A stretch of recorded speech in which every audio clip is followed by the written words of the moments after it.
ఒక మంచి తండ్రిగా నువ్వు బ్రతికితేనే నీ పిల్లల్ని దండించగలుగుతావు.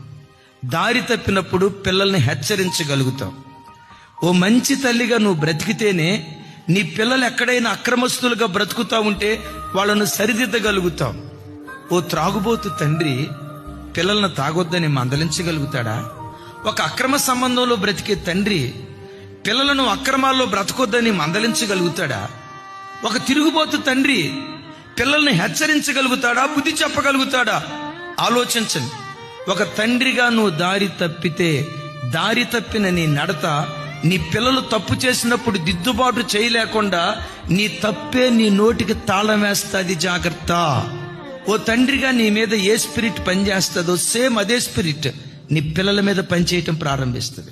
ఒక తల్లిగా నీ మీద ఏ ఆత్మ పరిపాలన చేస్తుందో అదే ఆత్మ నీ పిల్లలను పరిపాలన చేయటం ప్రారంభిస్తుంది.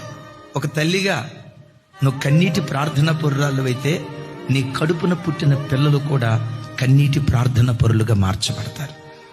రోధించే తల్లిగా నువ్వు బ్రతికితే, అంగలార్చే తల్లిగా నువ్వు బ్రతికితే, ప్రసవేదన పడే తల్లిగా బ్రతికితే, దేవుడు దేవుడు దేవుడని దేవుడనే ప్రపంచంలో బ్రతికే తల్లిగా నువ్వు బ్రతికితే నీ కడుపున పుట్టిన పిల్లలు కూడా ఏ రోజుకైనా నీ వంటి వారుగా వాళ్ళు మార్చబడతారు. Download ShareChat.